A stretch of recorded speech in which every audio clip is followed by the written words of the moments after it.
Y nosotros le damos la bienvenida a Víctor Fuentes. Él es economista principal del Instituto Peruano de Economía y justamente con él analizamos esto con lo que habíamos abierto el comentario en el programa. Hace mucho tiempo que este cuento de las cuerdas separadas de la economía y la política no existe. Creo que siempre fue falaz y hoy nos damos cuenta de que cualquier cosa que ocurre en política repercute claramente en la economía de un país, ya sea por razones concretas o por percepciones, que para el caso de la economía a veces da un poco lo mismo. Basta que la gente se asuste porque cree que hay una crisis para que se produzca una crisis. ¿Cómo estás, Víctor? Gracias por acompañarnos. Muy buenos días. Buenos días, Patricia. Muchísimas gracias. Lo nuestro no es un espejismo. Estamos en crisis. Y estamos en crisis producto de una recuperación económica que no se dio al 100% post-pandemia, porque se ha visto antes, durante y después de la pandemia acompañada de crisis política. Sin embargo, Víctor, creo que no habíamos visto un nivel de convulsión tan fuerte como la que estamos viendo los últimos meses, semanas, ¿no? Cuéntanos un poco las perspectivas económicas, cuánto les ha cambiado el tablero a los economistas que estaban mirando las posibilidades de desarrollo del Perú a corto plazo. Muchísimo, muchísimo. Como bien mencionas, por ejemplo, el clima de conflictividad social, este pico que no veíamos hace por lo menos 5 o 6 años, y el nivel de incertidumbre política, que lo mide The Economist, no tiene precedentes hasta 1948. Como bien decías al principio, no hay cuerdas separadas entre política y economía, hay una relación muy fuerte, muy estrecha, y por más que nos tapemos los ojos, no significa que vaya a desaparecer. Claramente nos ha pasado factura. Hemos pasado de tener un crecimiento en el primer semestre del 2022 de más o menos 3.5%, y la velocidad de crecimiento ha pasado de 3.5 al segundo semestre más o menos por debajo del 1.7%, ¿no? Lo cual significa que en promedio habríamos crecido el año pasado solamente 2.6%. Sin contar las protestas de diciembre, podríamos haber crecido un poquito más, quizás 2.7, 2.8%. ¿Qué tan grande es esto? Son más o menos 1.750 millones de soles. Es un montón. Es un montón de plata. Exactamente. Claro. A veces uno maneja en economía, los que no sabemos, estos puntos como 2.7, 2.8. No. En materia económica y sobre todo en lo que cuesta la plata en un país, eso es un montón de plata. Un punto es un montón de plata, ¿no? Por supuesto. Si queremos tratar de entender, por ejemplo, 1.000 millones de soles, no es exactamente lo mismo, pero para tener una idea de qué tan grande es más o menos el presupuesto de un programa social como Juntos, al año. Al año. ¿No? Entonces, esta fuerte desaceleración que hemos visto ya mucho más claro durante el segundo semestre, definitivamente podría tener un aterrizaje un poco más severo todavía durante el primer trimestre del 2023, debido claramente a las protestas y cómo eso ha frenado la economía. Del otro lado, del lado de los hogares, ya hemos visto hoy cómo las cifras de inflación han salido mucho más altas de lo que se esperaba para enero. Y más allá de las cifras para Lima, lo que preocupa son las cifras de las provincias.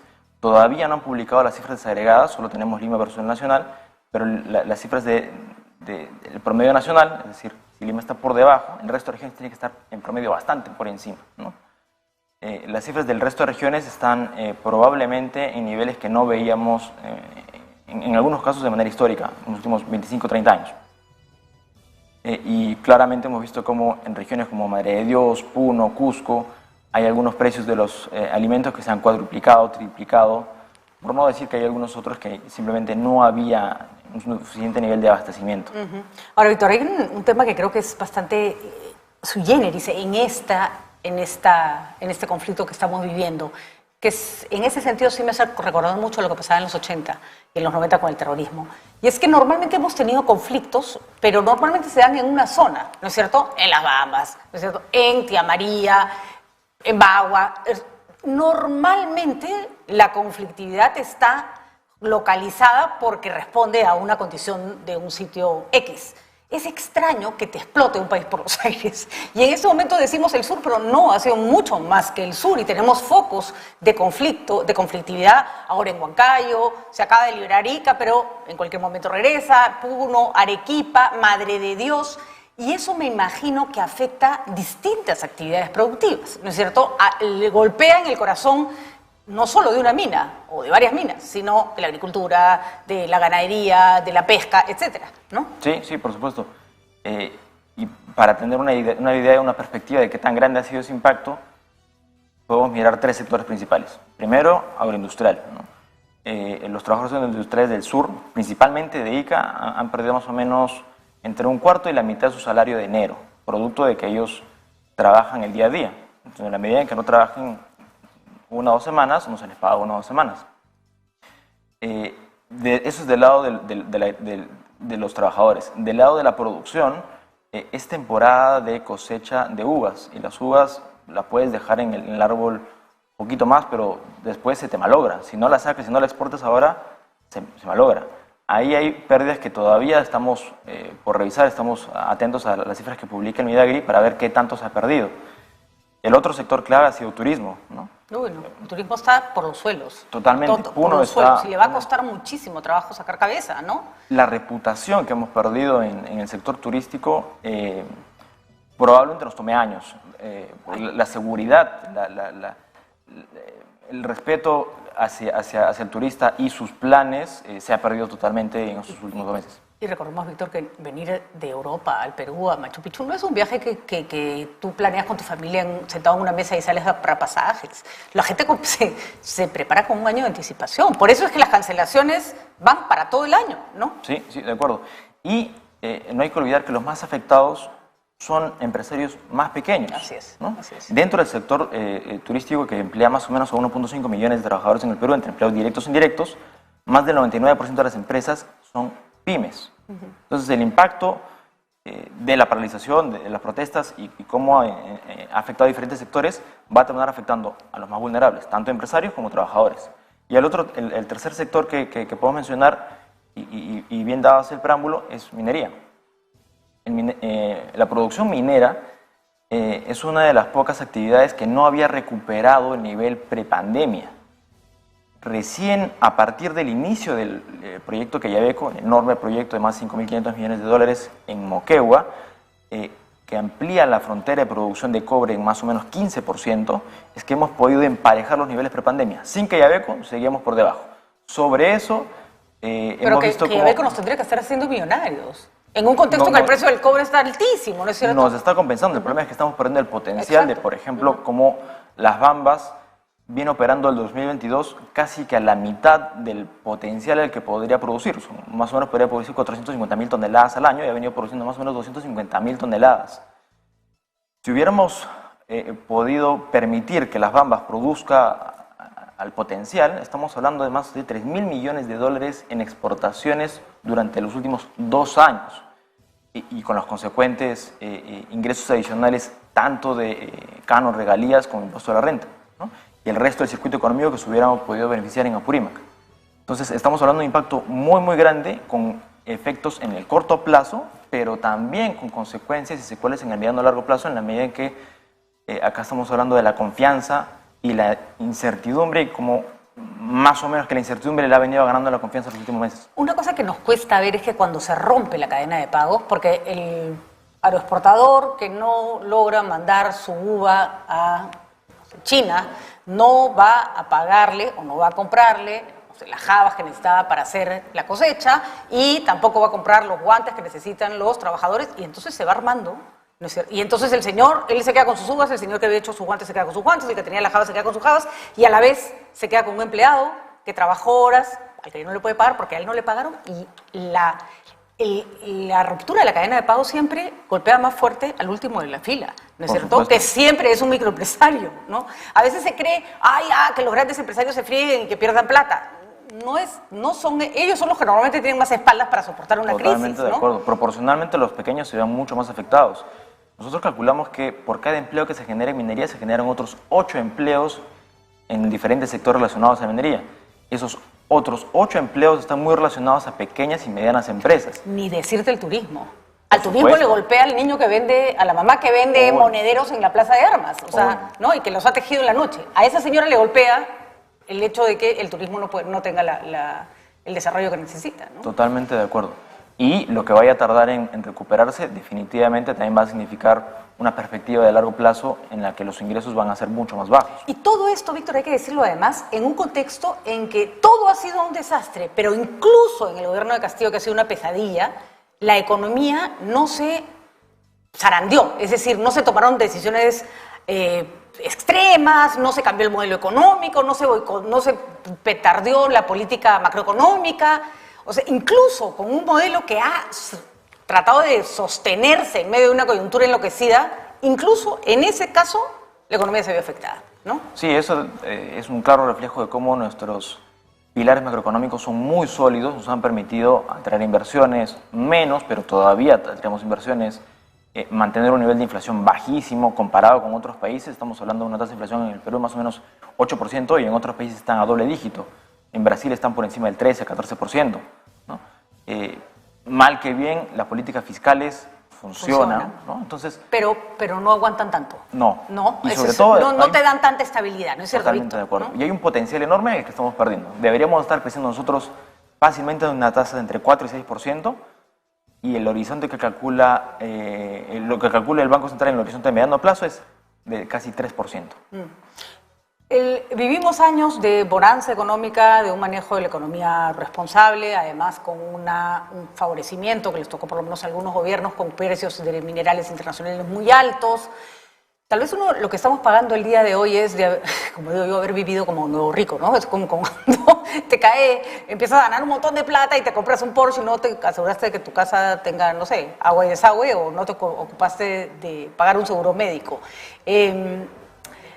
Si de algo sirven estas cosas, debería ser para tomar conciencia de que el gasto público, si no se gasta eficientemente, te pasa factura de la manera más insospechada, ¿no?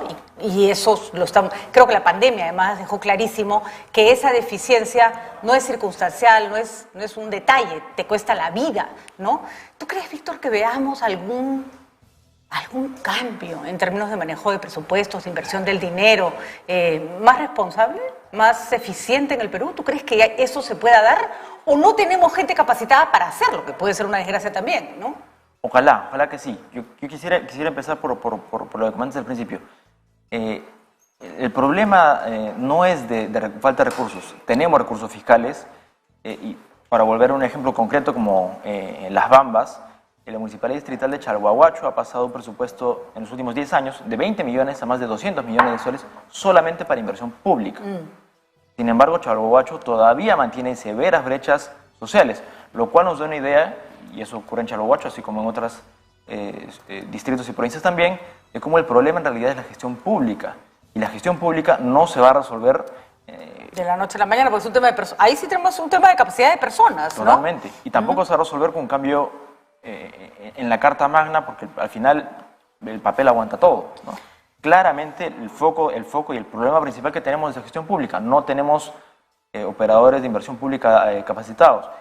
Hay que rescatar, sí, el esfuerzo del Ministerio de Economía y Finanzas para este año de tratar de acompañar a las nuevas autoridades subnacionales para evitar que la inversión pública, normalmente ocurre, en el inicio de cada periodo de gestión, se cae.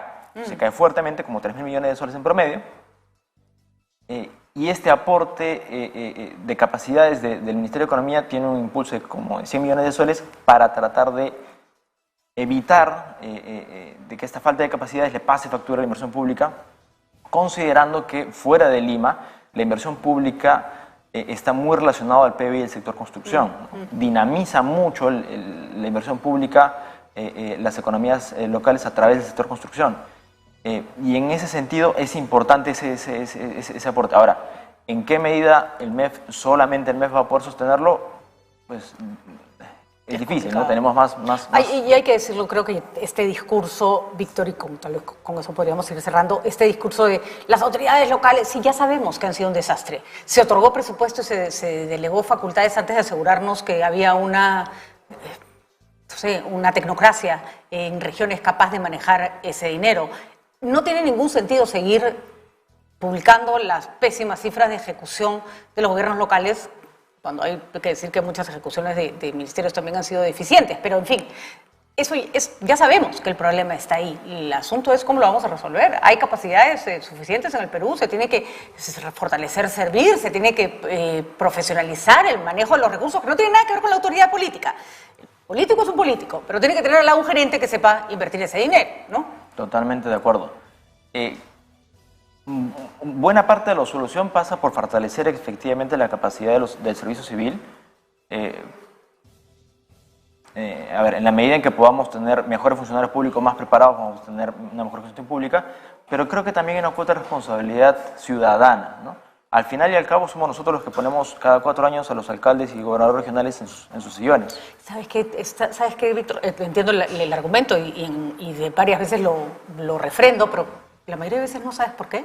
Porque cuando ves un pésimo alcalde y te vas a ver la oferta que tenía esa población, si todo el menú es un desastre, te vas a comer un pésimo plato de todas maneras, ¿no? Entonces, eso también hay que mirar.